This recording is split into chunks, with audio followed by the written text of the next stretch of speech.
Hola, me llamo Shelby Thacker de Asbury University y es un placer estar con todos esta mañana. El título de mi ponencia es Las cintas magnéticas de Alfonso Sastre, Visiones del siglo XXI, un diálogo de perspectivas. Las cintas magnéticas del madrileño Alfonso Sastre se representó hace 50 años.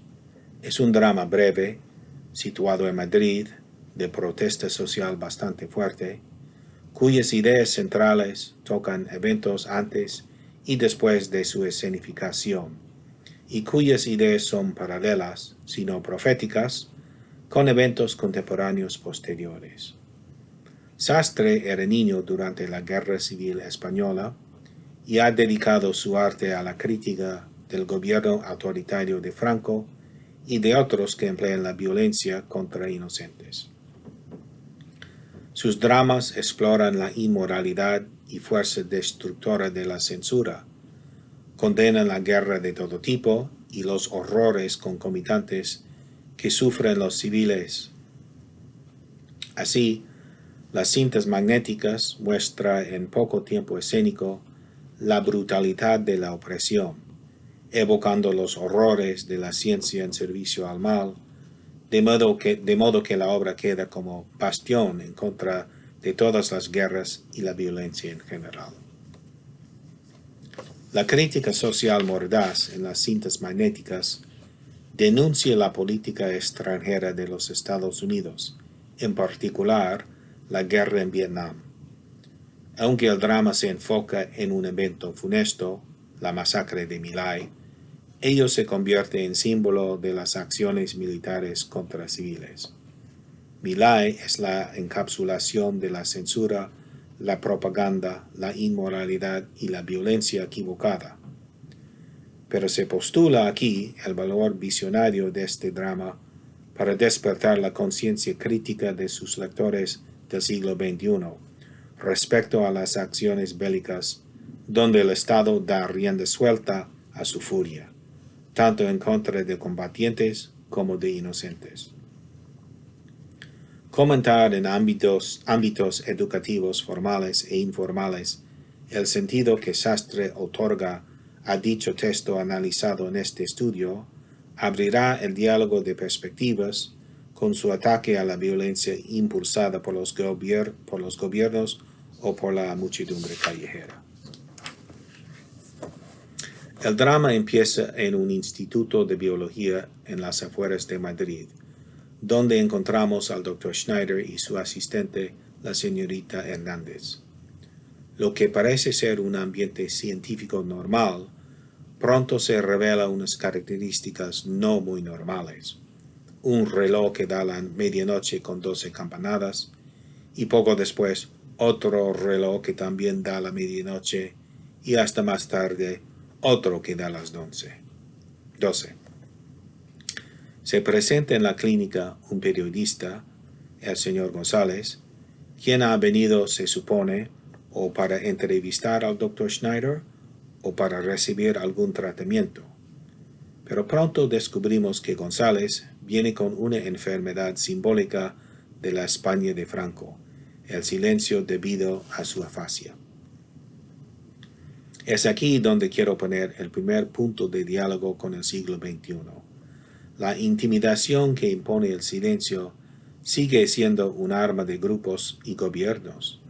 Desde luego, el mecanismo estatal para silenciar, como el que existía en la España de Franco, no existe hoy. En los Estados Unidos, la acción de silenciar existe en lo que llamamos eufemísticamente cancel culture, o la práctica de cancelar o denigrar una opinión no deseable de otro individuo o grupo. Es simplemente una forma de censura. Cuando González recibe una inyección para calmarlo durante un episodio de crisis afásica, Schneider y Hernández descubren que en su maletín trae 4 cintas magnéticas, que son el vehículo eficiente para narrar gran parte del drama. Ponen la primera y escuchamos la historia del periodista. Es puertorriqueño, trabaja por un periódico del suroeste americano y está reportando desde las selvas de Vietnam. González cree que la CIA está persiguiéndole. Su cámara, Joe Morley, murió grabando un campamento secreto. Murió devorado, en las palabras de González. Sastre va introduciendo ingeniosamente dos de los temas prevalentes de esta obra, la persecución y la muerte violenta.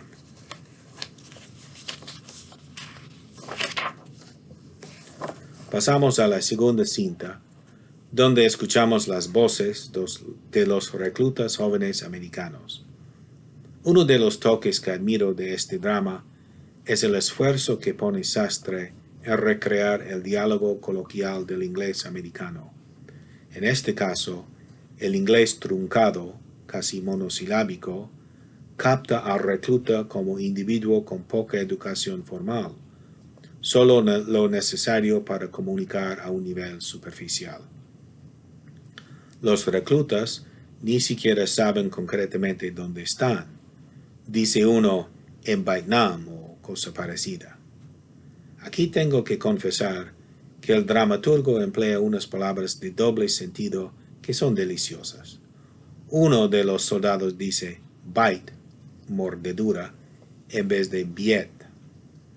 Jimmy, el otro, menciona cambios en la cara, las uñas, la mandíbula y la sensación de tener tanta hambre que puede comer una vaca cruda. Este juego lingüístico es una prefiguración de los cambios que más tarde les pasan a los soldados americanos, que terminan la escena aullando. Al terminar la escena con los soldados, escuchamos, según las acotaciones, una serie de aullidos y gritos humanos en la agonía. El habla de los reclutas también imita los sonidos animales y hace la comparación implícita del soldado americano con las bestias.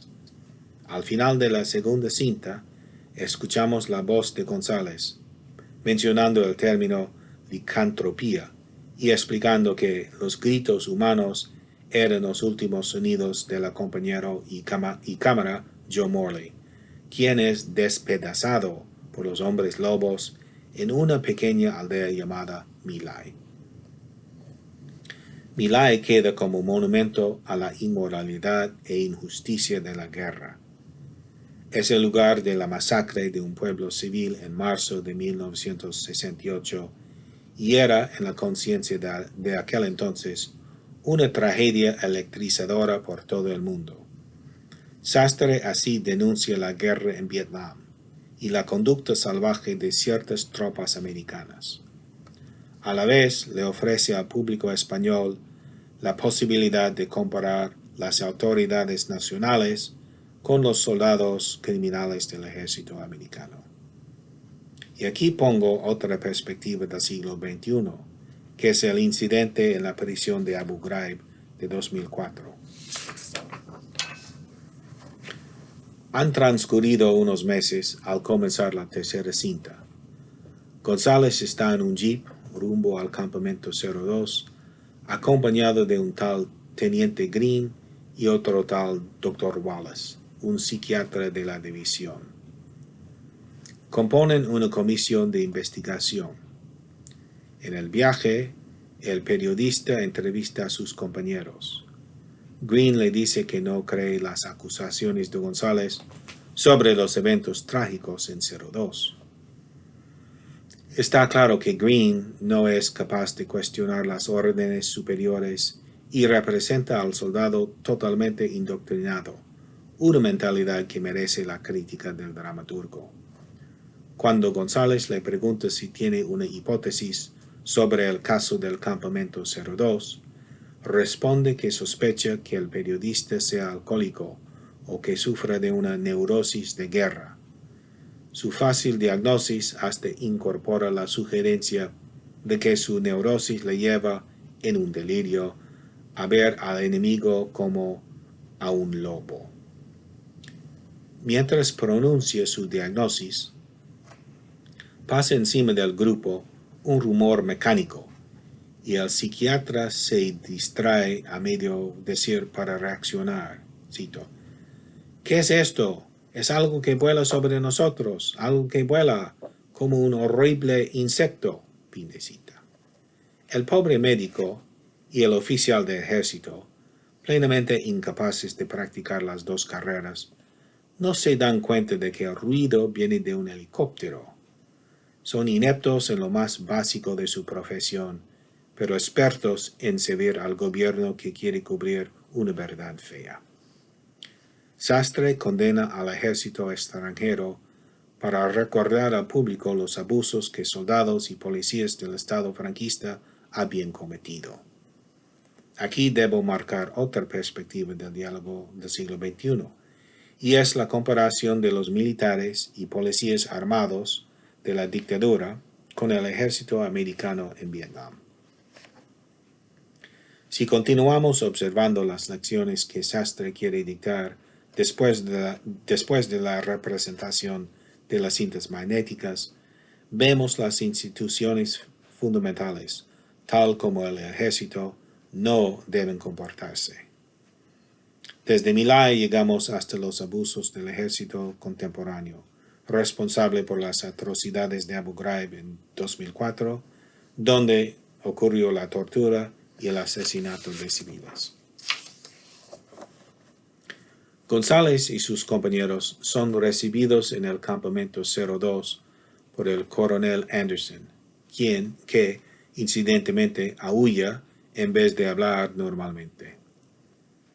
Es aquí en el campamento donde mejor vemos la transformación bajo luna llena de los soldados en lobos. Parece que están localizados en el barracón con la Cruz Roja bajo guardia. Mientras el periodista habla con otro oficial del campamento, aprendemos del capitán Williams que el día anterior limpiaron la aldea de My Lai. El capitán sigue su discurso hablando del éxito de la operación mientras evita las preguntas más difíciles del periodista sobre las extrañas enfermedades de carácter epidémico y de ciertos tratamientos que los soldados del barracón están recibiendo. El periodista describe la conducta de los soldados americanos como un atavismo, que la violencia es, y cito, un salto hacia atrás, hacia el vacío, hacia la noche de los tiempos, en busca del mono primigenio y del hermano lobo que aúlla su sed de sangre. Fin de cita. La cuarta cita presenta la voz renombrada de la propaganda nacionalista americana, la voz de un reportero célebre y ficticioso. Es la voz oficial de Julius Karsten, quien modela esta rara simbiosis que florecía en los años 60 y 70, que a veces combinaba las telenoticias y la prensa con el punto de vista del gobierno norteamericano. Karsten, para apoyar la propaganda favorable, describe el soldado americano así, cito: nuestros muchachos rebosan salud, y yo me decía, he aquí un pueblo que no solo marcha hacia su propio y afortunado porvenir, sino que lucha desinteresadamente por el futuro de toda la humanidad. Fin de cita. El lector actual pensará en personajes como Walter Cronkite, en los 90 Wolf Blitzer, y hoy día sería Sean Hannity o Anderson Cooper, quienes son las voces de su época. Obviamente, la censura y la propaganda en los Estados Unidos no llegaba a los extremos del franquismo, pero sí había momentos de decepción en escala grande. Para el siglo XXI, las armas de destrucción masiva en Irak o el rechazo inicial de lo relevante a Abu Ghraib muestran la capacidad del gobierno estadounidense de torcer la verdad. Sastre utilizó el uso de propaganda en tiempos de guerra para recordarnos la facilidad de continuar difundiendo las falsedades, una vez pasada cualquier crisis militar. Desde la perspectiva del siglo XXI, todavía existen ideas parecidas sobre los supuestos beneficios de la propaganda, desde un punto de vista estadounidense y también desde un parecido punto de vista chino o ruso. Es otra versión del mismo drama con distintos actores. El suspenso continúa en el Instituto de Biología, donde han llegado el Dr. Ivars con su propio equipo sanitario, quienes le llaman coronel, y así revelan que el médico es médico militar. Ivars le da una receta especial al periodista: camisa de fuerza, mordaza, ambulancia, celda, incomunicación. Después de amordazar al periodista González, se entra la señorita Hernández bastante emocionada, leyendo los títulos de un diario madrileño. Cito: Torrejón de Ardoz. En unas eras de esta localidad ha aparecido el cadáver de la joven Consuelo García Sánchez, cuyo cuerpo ha sido parcialmente devorado. Se descarta la idea de que haya sido atacado por un lobo. Fin de cita. Sugiere la señorita Hernández que la prensa corrobora su hipótesis, que hay una epidemia, que las muertes se asocian con los soldados, que las bases aéreas son la manera de propagar la enfermedad metafórica de licantropía. Al pronunciar sus ideas en voz alta, observa que a los médicos no les gustan sus palabras. De hecho, los médicos en sus propios momentos de brutalidad atacan a la señorita Hernández. Implora a la mujer, y cito: Dr. Schneider, Dr. Ivars, tengan piedad de mí. Sus rostros se vuelven peludos y terribles. Sus manos se curvan como garras. Sus bocas se convierten en espantables morros de animales feroces, carniceros. ¿Por qué caminan ahora a cuatro patas? ¿Por qué me rodean? ¿Qué buscan? ¿Qué quieren de mí? ¿Por qué me desgarran la ropa? ¿Por qué me desnudan? ¿Por qué pelean y se desgarran entre ustedes, doctores? Fin de cita. La pobre enfermera es victimizada por los médicos militares como el periodista. Le pone mordaza y nosotros, los espectadores, experimentamos un silencio total que, según las acusaciones, dura 2 minutos. La enfermera, como el periodista, es atacada y silenciada al articular la verdad. Hernández se despierta de su pesadilla como si no le hubiera pasado nada. El Dr. Schneider le habla de manera agradable, explicándole que el reloj está marcando las 12 otra vez, como de costumbre. La reacción de la enfermera revela el éxito total de la mordaza que le pusieron previamente. Ella acepta la explicación y hasta de manera muy temerosa se echa la culpa por haber hecho la pregunta sobre la hora. La señorita Hernández es consciente de la opresión del Estado autoritario y simplemente lo acepta para sobrevivir.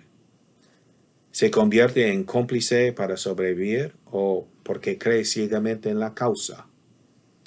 ¿Es ella el producto de la reeducación?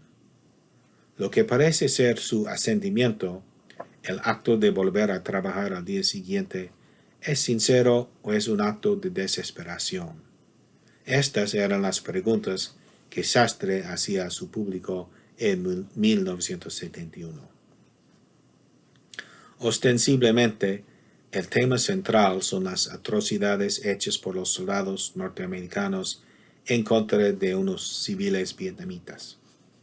La acción principal parece ambientarse en la selva asiática, pero el ambiente efectivamente no es la selva tropical de Vietnam, sino la antigua base aérea Torrejón de Ardoz, en los contornos de Madrid, la capital política y cultural de la nación española y sede del franquismo.